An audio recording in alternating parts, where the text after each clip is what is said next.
Digital marketing में एक part website का भी होता है और वेबसाइट हमारी प्रोडक्ट और हमारे ब्रांड को रिप्रेजेंट करता है।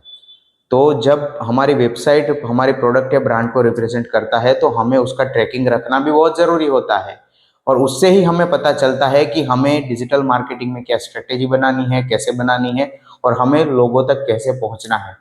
तो ये कैसे पता चलेगा? तो इसके लिए ही है कि हमको वेबसाइट को ट्रैक करना पड़ता है और ट्रैक करने के लिए मार्केट में बहुत से सारे अवेलेबल टूल हैं और हम उसे ट्रैक कर सकते हैं। लेकिन मेन जो मेजर आज की तारीख में जो भी डिजिटल मार्केटर है वो जनरली गूगल एनालिटिक यूज करते हैं, जिससे उनको वेबसाइट का फुल ट्रैकिंग मिलता है कि मेरी वेबसाइट पे विजिटर्स जो आ रहे हैं वो कहाँ से आ रहे हैं, कितने एज ग्रुप के हैं, कौन सी लोकेशन से है, कौन से पेज पे ज़्यादा विजिट करते हैं, कौन से पेज पे कम विजिट करते हैं, उनका बाउंस रेट क्या है, ये सारी चीज़ें जानने को मिलती है।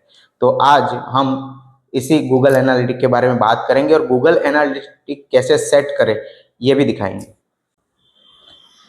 दोस्तों, तो हम यहाँ पे देख सकते हैं कि गूगल एनालिटिक अकाउंट क्रिएट करने के लिए कुछ स्टेप होते हैं। तो यहाँ पे मैंने स्टेप बताए हुए हैं कि आपको कहाँ पे जाना है, कैसे जाना है और कौन से स्टेप फॉलो करने हैं, ये सारी चीज़ें हैं। तो पहला स्टेप है कि हमको गूगल एनालिटिक में जाना है, एनालिटिक का अकाउंट है वो सेट करना है और जो भी दूसरी प्रोसेस है वहाँ पे देखेंगे और यहाँ पे आके हम टिक मार्क करेंगे ये कि कैसे करना है।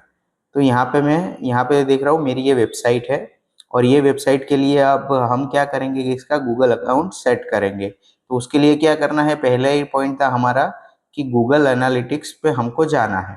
तो ये आ गया गूगल एनालिटिक, मेरा ऑलरेडी एक गूगल अकाउंट है, जीमेल का अकाउंट है, जिससे यहाँ पे मैंने ये ओपन करके रखा हुआ है। अगर आपका कोई ऑलरेडी अकाउंट है तो आप उससे भी क्रिएट कर सकते हो या फिर नया जीमेल का अकाउंट बना के उससे भी क्रिएट कर सकते हो। तो डायरेक्टली यहाँ पे जाना है हमको। जैसे यहाँ पे देख लो कि हम गए इस पे एनालिटिक पे, अकाउंट में गए और यहाँ पे स्टार्ट मेजरिंग, तो यहाँ पे हम कर देंगे स्टार्ट मेजरिंग। स्टार्ट मेजरिंग करने के बाद यहाँ पे पहले तो हमको जो अकाउंट बनाना है वो लिखना है कि हमको अकाउंट किस बारे में लिखना है। तो यहाँ पे जो मेरी वेबसाइट है, ये वेबसाइट है, उसके रिगार्डिंग मेरे को गूगल एनालिटिक अकाउंट ओपन करना है। तो मैं यहाँ पे लिख दूंगा सुक्टू GA4, ठीक है। और यहाँ पे मुझे जो अकाउंट शेयरिंग डेटा शेयरिंग चाहिए वो भी मैं लिख दूंगा। तो यहाँ पे भी मैं टिक मार्क कर दूंगा और उसको नेक्स्ट जाने दूंगा। अभी यहाँ पे आएगा कि मेरी प्रॉपर्टी कौन सी होगी। पहले हो गया मेरा अकाउंट, अभी हो गया कि मेरी प्रॉपर्टी कौन सी होगी।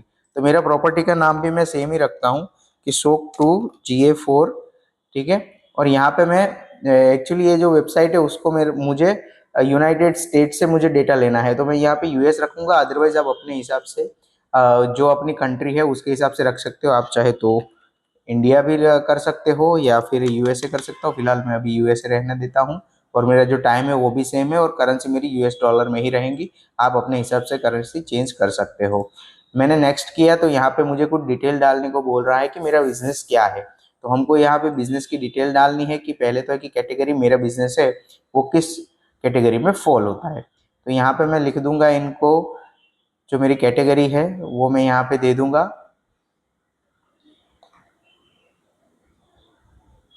बिजनेस इंडस्ट्रियल, ठीक है। और कैटेगरी में मेरी जो बिजनेस साइज है वो मीडियम है, तो मैंने मीडियम करके मैंने सिलेक्ट कर लिया। और यहाँ पे कुछ ऑप्शंस है कि चूज योर बिजनेस ऑब्जेक्टिव, यानी कि ये अकाउंट में जो मुझे मिलेगा वो मेरा ऑब्जेक्ट क्या है, मुझे क्या चाहिए, मेरा बिजनेस का ऑब्जेक्टिव क्या है गूगल एनालिटिक को यूज करने से। तो जनरली यही होता है कि जनरेट लीड, ड्राइव सेल्स हो गया, या फिर हमारा जो ट्रैफिक है वो अंडरस्टैंड करना है वो हो गया। तो यहाँ पे जैसे मैं ये मुझे सारी चीजें चाहिए, मेरे सारे ऑब्जेक्टिव है, ठीक है। तो मैंने सारे क्लियर कर दिए। या तो फिर मेरे कोई अदर बिजनेस ऑब्जेक्टिव है तो मैं क्लिक करूंगा तो सारे हट जाएंगे क्योंकि ये दोनों अलग है। तो अगर अभी तो मैं फिलहाल यही रहने देता हूँ कि मुझे ये चाहिए, क्रिएट कर दिया। अभी ये सारी चीजें आपको पढ़नी है तो पढ़िए, अदरवाइज आप इसको क्लिक भी कर सकते हो। ये टर्म्स एंड कंडीशन है, लेकिन यहाँ पे ये देखना है कि आपने जो कंट्री पहले सिलेक्ट करी है उसकी टर्म्स एंड कंडीशन ही आपको ओके करनी है, ठीक है। ये कर दिया, दोनों मैंने एक्सेप्ट कर लिया। अभी यहाँ पे अभी आ गए हम यहाँ पे, यानी कि हमारा पहला स्टेप क्लियर हो गया। आप देख सकते हो कि हमने एनालिटिक में गए, उसका जो भी है डिटेल्स वो डाला, फिर अकाउंट का नाम डाला, एडमिन सेक्शन डाला, क्लिक किया, टर्म्स एंड कंडीशन अप्रूव की, सारी चीज़ें हो गई। अभी यहाँ पे जाना है अपनी वेबसाइट के लिए, यानी कि अब हमारी प्रॉपर्टी क्रिएट करने की बारी आई है। ठीक है, तो हम प्रॉपर्टी के जो सेक्शन है उसमें, और मुझे डेटा स्ट्रीम बनानी है, वो दोनों चीज़ें देखनी है। तो यहाँ पे देख रहे हो आप कि creating after creating the account create a property for website, give a property name, यानी कि हमको नाम देना है, रिपोर्टिंग टाइम जोन, करेंसी, ये सारी चीज़ें हमने दे दी है। हमारे बिजनेस की कैटेगरी और बिजनेस साइज भी हमने दे दिया है। वेब का वेबसाइट है तो वेबसाइट भी हमको चूज करनी है, वो भी आ गया है। ठीक है, और फिर हमको यूआरएल डाल के उसका डेटा स्ट्रीम नेम भी डालना है, और एनहांस मेजरमेंट और automatically track event like views, scroll, ये भी सारी चीज़ें एनेबल करनी है। और उसके बाद जो स्टेप 3 है वो उनको सेट करने का है। तो हम चाहते हैं कि भाई मेरा है वेब, अभी मेरी एंड्रॉयड ऐप या iOS ऐप नहीं है, तो मैं जनरली वेबसाइट पे क्लिक करूंगा। जनरली ये कई बार ऐसा होता है कि आपने जो पहले ये बिजनेस ऑब्जेक्टिव के बाद डेटा कलेक्शन की जो भी चीज़ आई है, तो उसमें ये कभी कभी नहीं दिखाते, तो घबराने की ज़रूरत नहीं है। डायरेक्टली analytic.google.com करके फिर से इसको ओपन करिए तो आपको ये चीज़ आ जाएगी।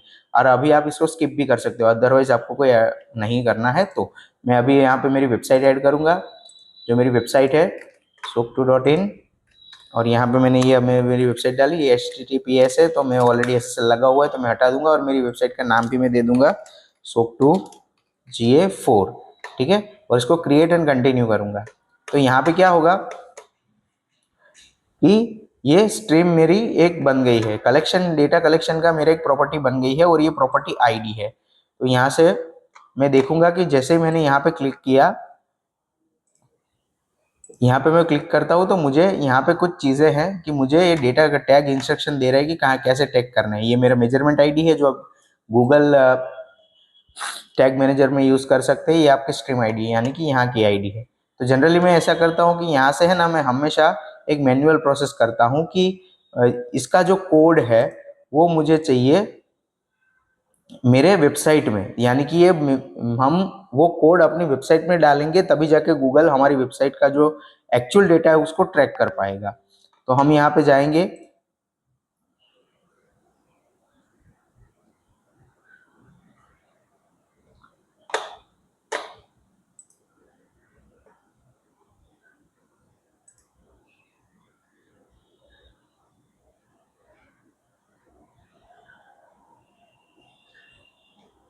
ये सारे जो है वेबसाइट के थ्रू आप डायरेक्ट भी इसको इंस्टॉल कर सकते हो। जैसे मेरी वेबसाइट वर्डप्रेस में है, तो मुझे यहाँ ऑलरेडी दिया हुआ है कि आप टैग भी इंसर्ट कर सकते हो। ठीक है, ये CRM का बेनिफिट ये है कि डायरेक्टली आप इसको इंस्टॉल कर सकते हो। ठीक है, आप डायरेक्टली क्या करना है, अपना एक कोड डाल कॉपी करके, ये जो प्रोसेस है उसको आप फॉलो करके अपनों को डायरेक्टली वो मिल जाता है। या फिर मैन्युअली करना है तो मैं जनरली मैन्युअली करता हूँ कि यहाँ पे कोड है जो मुझे हेडर सेक्शन में डालना है।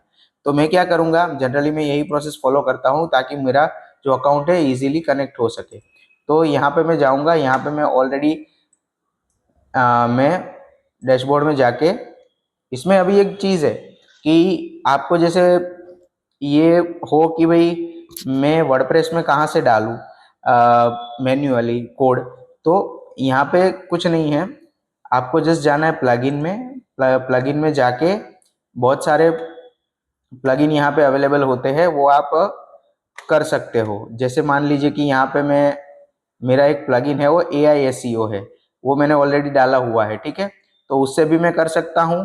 प्लस दूसरा मैं यहाँ पे देख सकूँ कोड स्निपेट कि WP कोड स्निपेट। तो जनरली जो ये कोड है मैं आपको दिखा देता हूँ, मैंने ऑलरेडी इंस्टॉल करके रखा हुआ है कोड स्निपेट। मैं जनरली ये यूज़ करता हूँ, आप अपने हिसाब से कर सकते हो।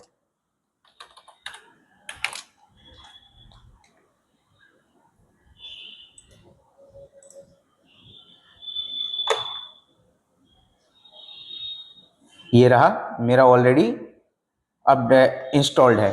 तो मैं ये जब भी आप एक्टिवेट करो और इंस्टॉल करो तो डायरेक्टली उनमें एक ही ऑप्शन आता है कि इंसर्ट हेडर एंड फुटर। आपको हेडर एंड फुटर में चले जाना है, और यहाँ पे वो जो अपना कोड है वो जस्ट पेस्ट कर देना है हेडर सेक्शन में। ठीक है, चेंज कर सेव कर देते हैं और डायरेक्टली आ जाते हैं हम यहाँ पे। ठीक है, और यहाँ पे यू हैव यूजर यूरोपियन, तो ये अपने को नहीं करना है। अब हम इसको टेस्ट करेंगे, हमने ऐड कर दिया है, अब इनको टेस्ट करेंगे कि ये इंस्टॉल प्रॉपर हुआ है कि नहीं हुआ। अभी ये नहीं करने दे रहा है, ठीक है। तो हम फिर से इसको टेस्ट करेंगे, कभी क्या थोड़ी देर लगती है, डायरेक्टली नहीं होने देता है।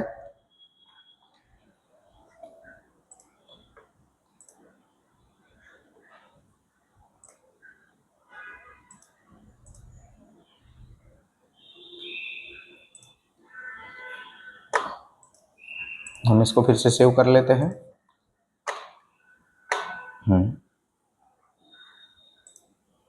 ये आ गया। अब हम इनको टेस्ट कर लेते हैं।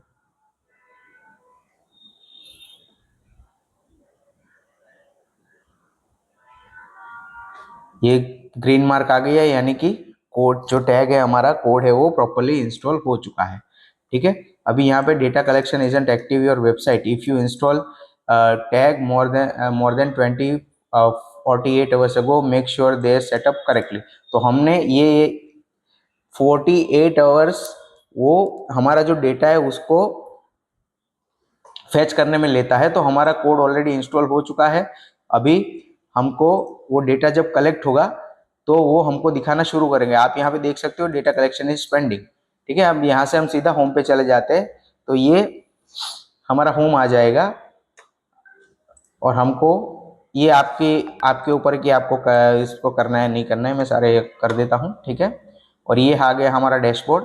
डैशबोर्ड में जाके हम हमारे डेटा को पूरा देख सकते हैं। अभी फिलहाल कोई डेटा नहीं है, उसके लिए 48 आवर्स लगते हैं। तो जैसे ही 48 आवर्स के बाद यहाँ डेटा फैच करना शुरू होगा तो आपको सारी चीज़ें दिख जाती है। और जैसे ही डेटा फैच होगा उसके बाद हम एक और वीडियो बनाएंगे जिससे पता चले कि भाई ये डेटा कैसा दिखता है और उसका यूज़ कैसे होता है। और अभी फिलहाल हम चले जाते हैं सेटिंग में। सेटिंग में चलने जाने के बाद हम डेटा कलेक्शन और मॉडिफिकेशन में जाएंगे, उसमें डेटा स्ट्रीम में जाएंगे और उसमें हम चले जाएंगे डेटा कलेक्शन में।